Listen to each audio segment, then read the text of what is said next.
Hello, everyone. Welcome to the Office of the State Controller's Quick Bids Training Series. These videos are designed to help state agencies record and verify various accounting requirements within RSTARS based on guidance from the Governmental Accounting Standards Board. I'll be walking you through the SBITA fact pattern for the example transactions that we'll be posting into RSTARS. For our example SBITA, we have a term of 3 years or 36 monthly payments. There's a monthly payment of $35,000 and an interest rate of 6%.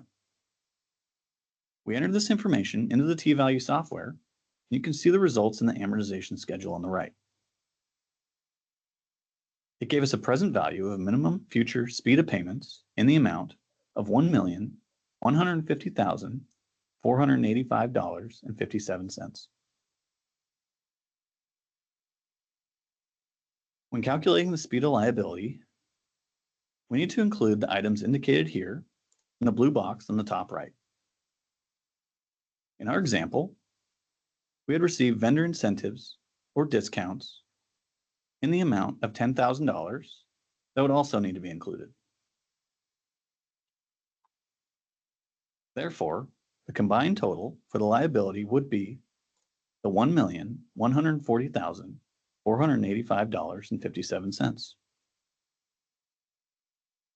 As this adjustment will need to be incorporated into the amortization schedule to ensure that we make appropriate payments, we incorporated this credit into the T-Value software. You can see the updated amortization schedule here with the adjusted present value of minimum future SBITA payments. This is the amount that would be recorded for the entries shown here.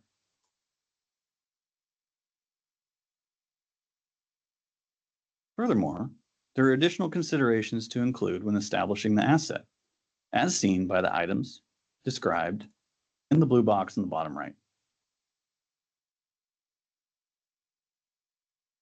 In our example, we see a list of various expenditures, such as evaluation of alternatives, configuration, encoding, other things like that.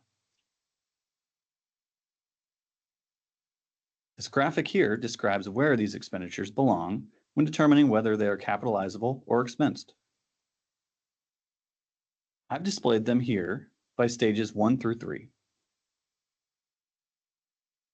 Based on the descriptions on the left,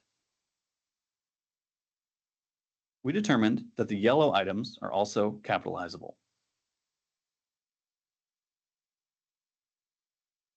Therefore, the $75,000 would be capitalized separately to GL 0819 and Comp Object 5356 during your capitalization process, as seen in the entries in the top here.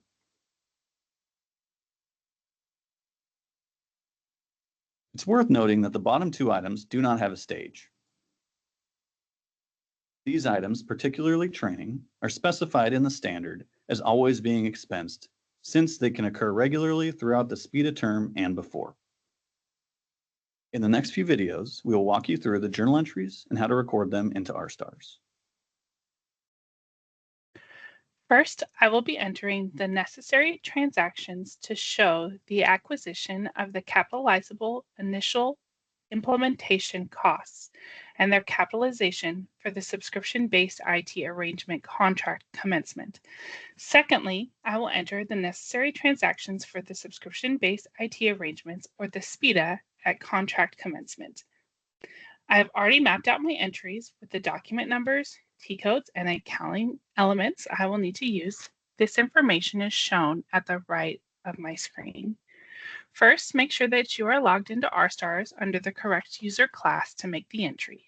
For this entry, I am making a payment to the vendor and will be using user class 17. Once you've logged into RSTARS, navigate to the 500 screen to enter the batch header.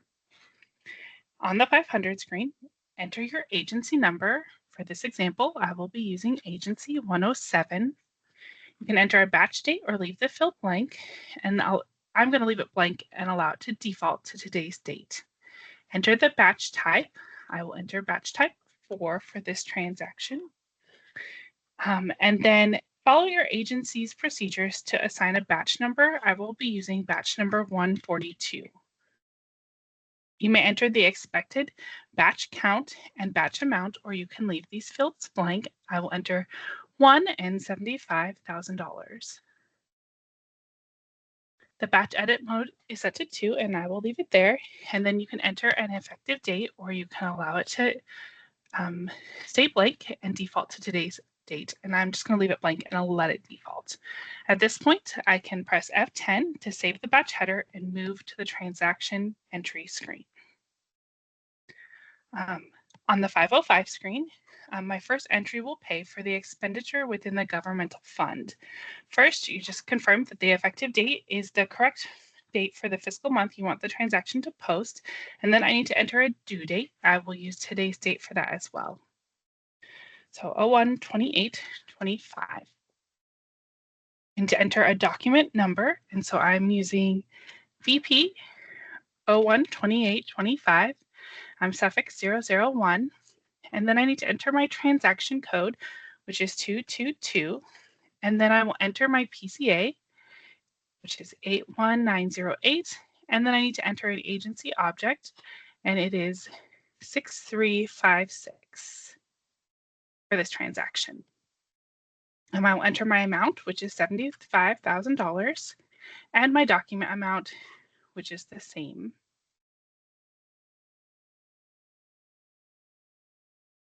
I will enter my description, which is to set up the voucher payable. And then I need to enter my vendor number and my mail code. At this point, I can press F4 to bring in any lookup fields and to confirm that I have no errors. My lookup fields have been brought in and I don't see any errors. So at this point, I will press F10 to save my transaction. My transaction was successfully written. This is the only entry I have for this batch, so I'm going to press F7 to go to the 520 screen and to review my entry. And there's my one line of entry. And then I can press F6 to confirm that my batch is balanced. My batch is balanced, so this batch is ready for review and release. And then I will move on to my second batch to recognize the capital asset within the government-wide reporting fund. For this entry, I'm going to be making a JV document entry and we'll need to switch user classes to 27 to capitalize the asset. So I'm going to do that right now.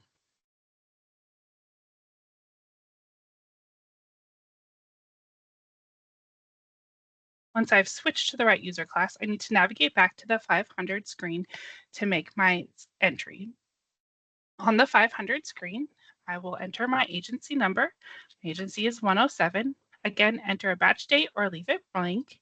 And then I need to enter a batch type. I'll be using batch type 4. And then I will enter my batch number. And then I can enter my batch count, which again is 1, and a batch amount, which is $75,000. Batch edit mode is set at 2, and I want to leave it there, and then enter an effective date if you'd like, or leave it blank.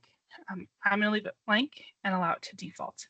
At this point, I will press F10 to enter the batch and save my header.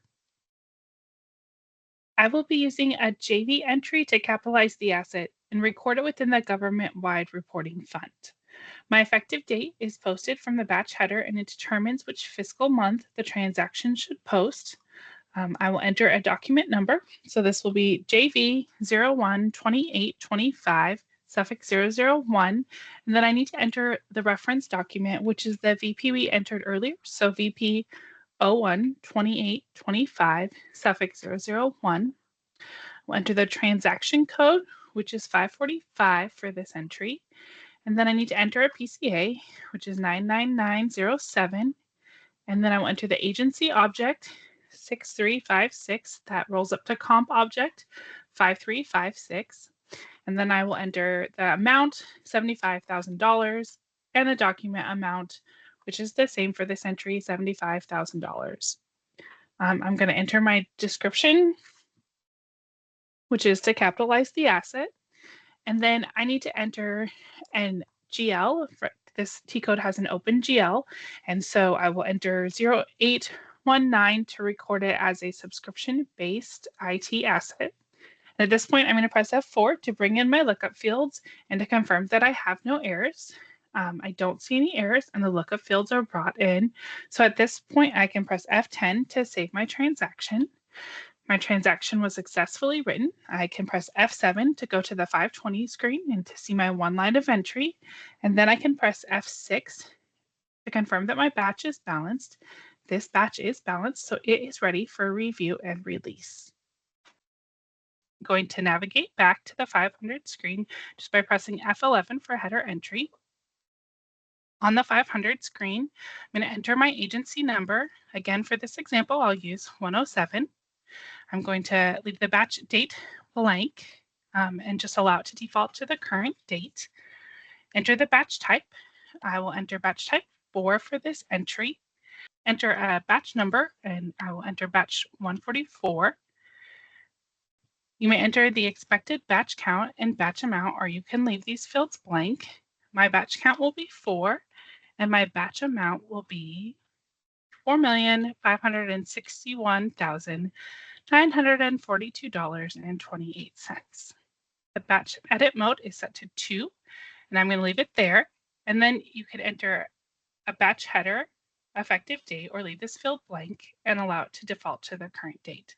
I'm going to leave it blank and allow it to default. I'll press F10 to enter the batch header and move to the transaction entry screen. My first entry will recognize the SBITA contract proceeds incurred within the governmental fund. I will enter the document number, which is FS 012925, suffix 001. I will enter my transaction code, which is 908R. So I will need to enter the R in the reverse field down here. Then I will enter the PCA, which is 81908, and then the agency object, which is 1701. I will enter my amount, which is $1,140,485.57. And then I will enter my document amount, which is negative $2,280,971.14 for the FS document total. I will press F4 at this point to bring in all of my lookup fields and to confirm that there are no errors. My lookup fields have been brought in and I do not see any errors. So at this point, I will press F10 to save my transaction. My transaction was successfully written, and I will move on to my second entry, which will recognize the asset acquired within the governmental fund.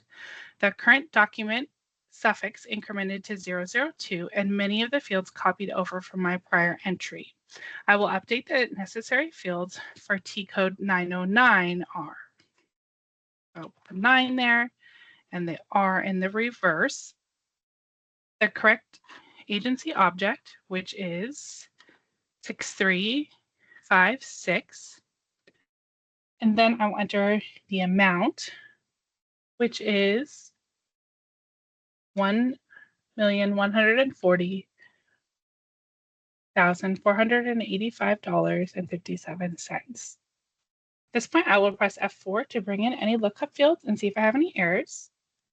My lookup fields have been brought in and I do not see any errors, so I will press F10 to save my transaction. My transaction was successfully written. I will move on to my third entry that will establish the SBITA liability in GL 1728 within the government-wide reporting fund. For this entry, I will need to enter a JV document. So I'm going to change this to JV 012925.001.